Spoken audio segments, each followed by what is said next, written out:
Bueno, continuamos y os lo adelantaba también hace tan solo un ratito. Vamos a acercarnos a uno, yo creo que de los yacimientos que más están llamando la atención, por lo menos a los burgaleses, por el trabajo que se está desarrollando en esta parte alta de la ciudad. Primero fue con la iglesia de San Román, hasta que se pudo localizar, hasta que se fueron sacando a la luz esos vestigios y además algunos descubrimientos muy importantes.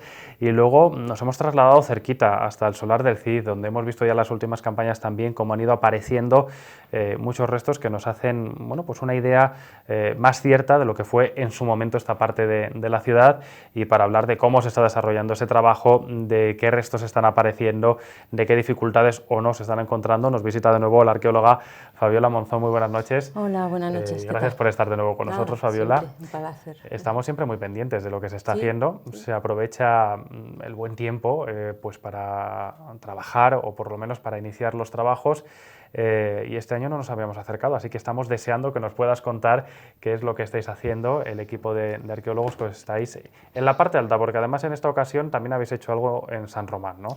Sí, este año, bueno, pues eso, parece que no avanzamos mucho porque hemos estado primero limpiando en la zona de San Román. Recordar un poco a los oyentes que habíamos desarrollado también desde el Ayuntamiento una ruta napoleónica y la iglesia de San Román era una de las iglesias clave, punto importante dentro de esa ruta, con lo cual se ha colocado un cartel que al menos explique lo que era ese espacio, ese edificio. Con lo cual, como habíamos paralizado esa excavación, pues tenía mucha vegetación que limpiar, entonces se ha estado limpiando a mano, quitando el geotextil para volverlo a cambiar y tal, y entonces eso lleva un proceso muy lento.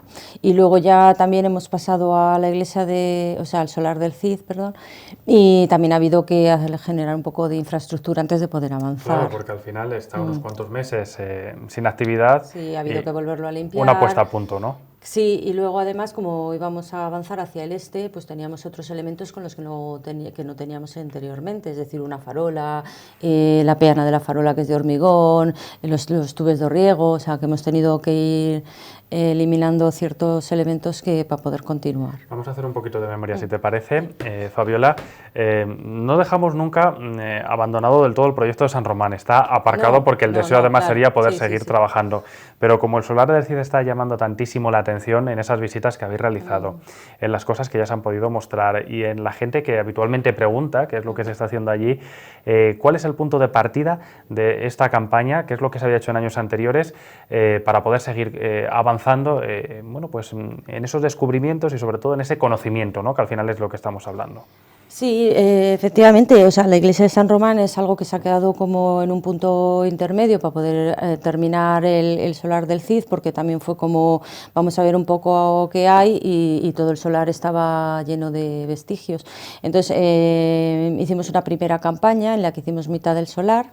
Primero habíamos hecho un sondeo y luego el año pasado completamos el solar hacia el sur. Entonces nos quedaron algunos elementos pendientes de documentar, como eran el horno, que sigue extendiéndose hacia el otro lado, y luego una estructura extraña, maciza, que podía ser la base de un torreón, etcétera, que también quedaba en una de las zonas esquina. Entonces este año queríamos avanzar hacia el este para terminar de documentar esos elementos, y luego también porque no tenemos una situación exacta de lo que es la proporción del solar, ¿no? Claro. Con la escalinata que supuestamente tendríamos en la entrada, no la hemos quitado porque por el momento se mantiene a la espera de qué va a ocurrir.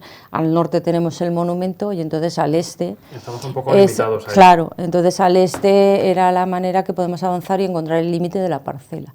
También, antes de continuar, hemos quitado aquellos dos muros que hacían de división entre unas salas y otras, porque eran posteriores, entonces, bueno, han sido grandes bloques de piedra que hemos tenido que quitar. Mucho trabajo previo, ¿no? Entonces, para poder arrancar este año. Y duro. Fabiola, sí que quiero dejar claro, aunque lo hemos hecho también en anteriores ocasiones, que se está hablando bueno, pues de conocer más la época de esas construcciones, pero que no con certeza se puede decir que fuese la casa del Cid Campeador, aunque hay también algunos vestigios que hablan de unas casas, ¿no? Porque es importante dejarlo claro, porque luego a lo mejor tendemos a confundirlo, ¿no? A ver, siempre hemos explicado que el solar del Cid se compra y se adquiere por parte del concejo como tal, ¿no? Como solar del Cid, porque así lo decía el monasterio de San Pedro de Cardeña, el 1420, que tenemos que pensar que la época del Cid es el siglo XI, o sea, han pasado una serie de siglos. Hemos seguido rastreando documentación y era en el siglo XIII sí que San Pedro de Cardeña tiene unas casas y hay unas ciertas notificaciones que plantean cuando lo adquiere el regimiento, que las hemos podido confirmar en esos documentos. Es decir, que existía una casa vecina que era la del Hospital del Rey y también estaban casas del monasterio de San Pedro de Cardeña del siglo XIII al menos, es decir, bueno, ahí hay una serie de noticias. Nos vamos situando, ¿no? Sí, ya en el siglo XIII, ya vamos echando un poco para atrás. Y luego también decía que una de las casas en concreto que fue del Hospital del Rey tenía horno. Entonces, bueno, también hemos encontrado un horno, que era algo ser, ¿no? inesperado, etcétera. Entonces, claro, lo único que hemos encontrado de la época del Cid, en principio, son los silos altomedievales, que tienen un margen muy amplio, o sea, que podrían ser tanto anteriores como hasta el siglo XI prácticamente, pero no hemos encontrado unidades domésticas que podamos decir que pertenecieron al Cid, viviendas, etcétera. También decíamos que la casa está excavada en el terreno natural, es decir, que si hubo un vestigio a la cota de los silos, eso ya lo hemos perdido, ¿no? No quiere decir... No hay nada más abajo de lo no, que, porque está tenemos. excavada en roca, ¿no? Que también es otra de las incógnitas que se plantea, es decir, ¿para qué han hecho este esfuerzo tan grande de hacer toda esa excavación para bajar un piso? Podrían haber, o sea, sí que es verdad que en el siglo XIII, si nos situamos más o menos esa casa aproximadamente, ya hay una ocupación parcelaria de esa zona, pero hombre, tanto como para necesitar hacer grandes esfuerzos urbanísticos, pero bueno, son cosas que vamos trabajando, ¿no? Y que esas son las que te van motivando eso para continuar. Fabiola, dos elementos que han llamado muchísimo la atención. El primero, el horno, porque no es habitual a lo mejor encontrárselo en el estado en el que se ha encontrado, y porque nos hace también una idea de para qué se utilizó, para qué se pudo utilizar esa construcción, ¿no? Claro, a ver, el planteamiento de las excavaciones arqueológicas no solo son los elementos y objetos, ¿no? Es todo su contexto. Entonces, en este sentido, no solo se buscaba establecer si podíamos un linaje del Cid allí o tal, que siempre dijimos que era muy complicado y muy complejo, porque aunque tengamos una casa de ese momento sería difícil asegurar que es del Cid, pero sobre todo es valorar y analizar el urbanismo medieval que hemos tenido y que desconocemos, porque pensando que todo el cerro es la zona más ocupada a lo largo de la Edad Media, no tenemos casas que podamos ir analizando, pues mira, tenían un patio, 5 habitaciones... Hay un gran desconocimiento de esa época en Burgos al final, ¿no? Porque quiero decir, se saben algunas cosas, pero hay otras muchas que se desconocen porque está precisamente en el subsuelo, ¿no? Del cerro ahora mismo, claro, mucha parte de la historia de Burgos. Sí, y lo tenemos ahí y es un gran potencial. Lo que hablábamos era que cuando adquieren el solar, por ejemplo, dice que está el solar del Cid que adquieren, está pegado a la casa de Hospital del Rey, a la casa de un tal Güemes. Entonces, estamos viendo que el solar al lado tiene terreno natural con sus silos. Entonces, es decir, teníamos huertas a los lados, claro. Esas casas tienen su huerta y después sigue la casa del vecino. O sea, son unas pocas cosas del urbanismo medieval que es un gran desconocido. Decía que hay dos elementos, uno es el horno, el otro es esa base de torreón, ¿no? O de alguna construcción que llamó muchísimo la atención porque os topasteis, ¿no? Literalmente, claro, con esa base cuando ibais haciendo ese trabajo. Sí, claro, nos queda justo en la esquina de lo que fue el solar propiamente dicho, y entonces, claro, han excavado todo en roca y ese elemento queda en roca macizo y revestido con un careado de sillares muy diferente al que han utilizado en el resto de las estancias. Entonces, desconocemos por el momento qué es, ¿no? Vamos a continuar a ver si es parte de la vivienda, si es anterior o qué. ¿Podría existir aquí una muralla, alguna fortificación? ¿Se sabe? ¿O es más probable que fuese de una vivienda? Claro, es que no hay notificación, es decir, sabemos que la judería, que estamos en ese entorno, estaba amurallada, pero claro, tanto como tener un pedazo cimiento de una puerta y una muralla, a ver, tendría una empalizada alrededor para lo que es un barrio, pero no con esas características. Han ido apareciendo, Fabiola, muchos fragmentos, muchos vestigios. Habéis ido a lo largo de estos últimos tiempos almacenando, tratando de recomponer, estudiándolos. Se ha generado esa exposición también. ¿Cómo es ese trabajo que no se ve y que luego, bueno, pues que consiste en poner todo en orden, ¿no? Me imagino que es un gran puzzle al que hay que ir dando forma, por lo menos. Sí, sí, porque claro, esa es la parte que no es visible. Los arqueólogos trabajamos un poco no solo con las piezas, sino también con la formación del terreno, la estratigrafía, que nosotros llamamos el método estratigráfico. Es decir, que cada paquete de tierra tiene su numeración y dentro de ese estrato o elemento los objetos que aparecen van con él. Entonces luego tenemos que ir viendo un poco en función de la datación de todos esos vestigios, si una cosa es anterior, otra cosa es posterior, entonces es lo que nos permite ir recomponiendo el solar. Es decir, ¿qué es lo que más ha llamado la atención de todos esos fragmentos? Porque siempre hay alguna cosa singular, a lo mejor no es tan antigua, pero sí porque haya aparecido o porque se haya podido recomponer, o que por su vistosidad o simplemente por su belleza haya gustado más. Pues fíjate, a mí me llama la atención muchas cosas. O sea, curioso la cantidad de ollas que han ido apareciendo y además con restos de cocina, lo que te da un poco esa vida esa vida medieval, ¿no? Dedicada a lo que es el mundo de la cocina, de la agricultura y tal, con lo que era el barrio de San Martín. Luego hay algunas piezas también que llaman la atención, que son las de Duque de la Victoria, que son esas tazas polilobuladas que están muy bien estudiadas en un alfar de Valladolid, porque aparece una gran cantidad, o sea, en 2 hoyos, y son muy bonitas, o sea, son engobadas y tal, y claro, aparecen y cada una es muy diferente, entonces habría que pensar en su momento cuando empezaron a salir, no ahora, sino ya hace años, si existía un comercio con Valladolid, con esos alfares, o son producciones de aquí. Entonces, bueno, pues es otra cosa que han salido interesantes. Y luego, aparte de las decoraciones de yeserías que te están dando información también de la vivienda y tal, hay una pieza así como muy sencillita que nos llamó mucho la atención, que era un hueso trabajado como con unas dentelladas así muy finas que no sabíamos para qué era. Además nos aparecieron dos trozos en distintos elementos, uno en un intento de pozo. Y al final después resulta que es para afilar hoces dentadas, ¿no? Y claro, empiezas a investigar y ves artículos ya de otros sitios que incluso se siguen utilizando hasta mucho después, y que incluso hay arqueólogos que no hemos sabido reconocerlas, es decir, igual aparecen inventariadas en yacimientos, aparecen unas piezas de tales características y tal, pero claro, no sabíamos cuál era. Entonces cuando lo encuentras dices, anda, pues mira, para afilar hoces dentadas, o sea, que sigue siendo un poco el tema de la agricultura, ¿no?, en el que nos movemos. Y luego el horno es el gran reto porque, claro, nos están apareciendo muchas escorias de hierro, escorias de vidrio, entonces es un horno metalúrgico, ¿es un horno de qué? A ver si podemos seguir un poco... Bueno, todos esos antecedentes. Y ahora nos centramos en esta nueva campaña en la que ya nos has dicho, bueno, ha habido que hacer mucho trabajo previo, de ese también, que es un trabajo muy duro, muy poco gratificante, porque uno se sigue encontrando también con obstáculos que son de esta época, pero que hay que de alguna forma atajar para poder seguir avanzando, ¿no? ¿Cuál es el momento de la excavación cuando estamos a mediados de septiembre?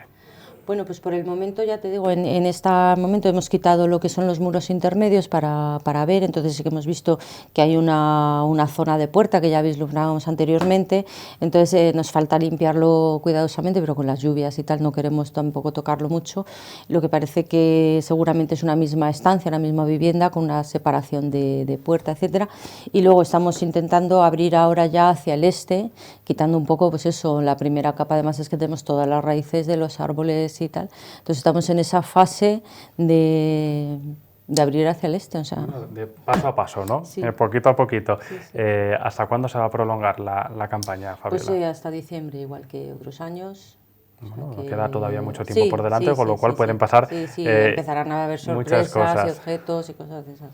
O esperamos, claro, a ver si hay otras campañas ha ver si habido lo estamos mucho y ahora resulta que no va a haber nada. Bueno, no. Las visitas que se han hecho hasta el lugar han causado sensación a la gente, de hecho ha habido gente que ha repetido. Sí. ¿Qué es lo que más preguntan aquellos vecinos, sobre todo de Burgos, aunque seguro que también hay alguien de fuera que se acerca, que ve, sé que habéis podido compartir con muchos de ellos impresiones? ¿Qué es lo que más llama la atención, por ejemplo? Les llama la atención que eso esté ahí, pero ¿eso estaba ahí? Entonces, claro, sí, claro. O sea, ellos les sorprende que debajo de la tierra y tal se puedan conservar esos pavimentos, esos muros y tal. Eso es una de las cosas que más le sorprende a la gente, ¿no? Que no es algo excepcional, sino que, No, que le la parte sorprende que alta estén además también, estará que todo. puedas ver y les expliques, pues mire, pues esto es una zona, aquí hubo un pilar, aquí hubo esto, una especie de tiendita con sus muros, o sea, les sorprende que puedan verlo a 2 metros bajo tierra. Una de las cuestiones que siempre plantean, que también nos preguntan a nosotros, es qué se va a hacer con esto. ¿Se va a tapar? ¿Se va a poder dejar? ¿Se va a pensar en algún tipo de infraestructura que permita ver lo que hay allí? Yo no sé si se está trabajando también de manera paralela en esa opción, Fabiola, o qué es lo que se está planteando en caso de que los restos realmente merezca la pena, ¿no? que estén a la luz y que se pongan en valor. Que no todo se puede poner en valor. En principio, tanto el anterior gobierno como el nuevo gobierno están a favor de las excavaciones, de la investigación, entonces ha gustado mucho la idea y también eso de ponerlo en valor teniendo en cuenta que bueno, pues que se intenta hacer una remodelación de la zona con el tema de la muralla, la puerta, que hay que restaurarla, entonces lo que pasa que yo, claro, desde la sección de obras los técnicos me dicen que claro que es preferible que acabemos de documentar y a partir de ahí valoremos qué podemos hacer, merece la pena o no. Eso es, no hacer un proyecto a priori que luego digamos, bueno, pues me dicen, bueno, acaba bonita, y luego vemos. Este año también, perdona, teníamos intención, por eso a ver si nos sobra un poco de tiempo, de hacer un pequeño sondeo pegado a la muralla. Porque ahí quería llegar yo precisamente, ¿no? Porque se ha hablado en los últimos años y mucho a raíz de estos descubrimientos de la necesidad de avanzar en aquel plan que se propuso en su día, de la judería, de documentar. Sí. Yo no sé si se ha podido avanzar en algo de eso, si esto tiene que ser algo que tiene que estar muy planificado y a muchos años. ¿Cómo hay que plantear, ¿no?, un proyecto de estas características? Porque al final tenemos gran parte, ¿no?, como decíamos al principio, de la historia soterrada. Hay mucho, o por lo menos dicen que hay mucho, en la parte de la judería. Debe entenderse todo dentro de un conjunto, debe irse por fases, debe acercarse primero al solar, San Román, la muralla. ¿Cómo debe, desde tu opinión de arqueóloga, estoy diciendo, a ver, por ejemplo, tenemos varios elementos. Por un lado tenemos lo que es el cerro, entonces en el que yo siempre he dicho que tenemos una judería que debió ser maravillosa y tal, pero también tuvimos una judería, digo una morería, perdón, entonces, y también tuvimos un montón de iglesias cristianas, es decir, que todo eso fue un conjunto. Y el estudiar no tiene mucha cabida estudiar solo un elemento, sino que tienes que estudiar esa evolución medieval de todo ese espacio. O sea, porque además en los últimos años es cuando existía unos, vamos a llamarlos guetos, entre comillas, pero el resto fue una mezcla, entonces de calles, etcétera. Entonces, yo lo que se me planteaba en un momento es que, por otro lado, tenemos lo que es la muralla, que llevará su proyecto y su plan director es diferente, porque tiene sus elementos y sus cosas diferentes, pero en lo que es el cerro creo que lo primero sería, antes de seguir, o sea, intervenir esta fenómeno, pero saber un poco todo lo que hay, es decir, todas las épocas que hay, todas las iglesias que hubo y cuáles son las cosas que se pueden invertir, o sea, sería hacer un plan a largo plazo, en años. Y luego saber hasta dónde podemos llegar, eso ¿no? Es, y que a dónde queremos llegar, ¿no? Claro, porque... Es decir, vale, ahora abrimos el solar. Está muy bien, nos está dando una información esto, efectivamente la pregunta es que luego ¿qué hacemos con ello? Porque abrir eso supone una gran inversión, pero taparlo también es otra, porque ahora hay que volver a traer tierra que nos hemos ido llevando, más luego eso, entonces, claro, y en la iglesia de San Román pasa lo mismo, es decir, todo el movimiento de tierras, de investigación que hemos hecho, si hay que volver a tapar también es un coste, entonces bueno, hay que planificar las cosas, igual elegir elementos, aquí nosotros habíamos ido eligiendo una iglesia que en su momento fue relacionada con la Gran Independencia y como elemento desde la época románica hasta los franceses, ¿no? Si nos pusiéramos a investigar una iglesia en Burgos en el centro, no podríamos intervenir en planta como lo podemos hacer en esa iglesia que ha estado en todas sus fases, ¿no? Y la tenemos ahí. Y el solar del CID, estamos en un espacio también que es municipal y que podríamos estar viendo, pues eso, no solo la historia de este personaje relacionado, sino ese urbanismo concreto, ¿no?, de esa zona. Y luego, en este caso también, la popularidad viene no solo del CID, sino la situación en la que tiene, que es que, claro, todo el caminante que llega, todo, esta mañana pasaba gente, todo mucho peregrino, ¿no? Claro, americanos, etcétera, y todos preguntan. Sí, y claro. ¿Se mover el monumento, Fabiola? Porque yo sé que a lo mejor ese es uno de los intereses, ¿no?, el poder seguir excavando, pero claro, tenemos encima un monumento pesadísimo. Sí. ¿Se baraja esa opción? Desde luego el monumento necesita una restauración, ¿no? Porque se ha perdido no la grafía, sino, pero bueno, la pintura que llevaba, etcétera. Ahora, claro, nos ha quedado ahora a 2 metros de lo que estamos. Bueno, se podría igual llevar a restaurar, y volver a recolocarlo, no lo sé. Quiero decir que todo es posible. Bueno, así mientras se restaura se puede trabajar y claro, a eso me refiero, que la posibilidad claro. puede ser que si se tiene que llevar a un sitio, pues se restaure y luego se vuelva a ubicar en el sitio, igual no en el mismo sitio exacto, sino un poco más adelante, un poquito más atrás. No lo sé. Eso bueno, como hay que hacer también cuestiones de accesibilidad y mejora, bueno, pues vamos a plantear y a ver si así podemos seguir descubriendo un poquito más sobre este lugar. Fabiola, un placer como siempre tenerte con nosotros. Estaríamos horas escuchando todas estas historias que tiene que arrojarnos el subsuelo de nuestra ciudad. Os deseo lo mejor en esta campaña. Espero que puedas volver a contarnos los resultados una vez que concluya y que estas lluvias que anuncian pues que tampoco afecten demasiado a la planificación. No, espero que no lo dejen, hombre, por lo menos que aquello no se vaya por la puerta de San Martín. Muchísimas gracias, Fabiola. Vale, a vosotros.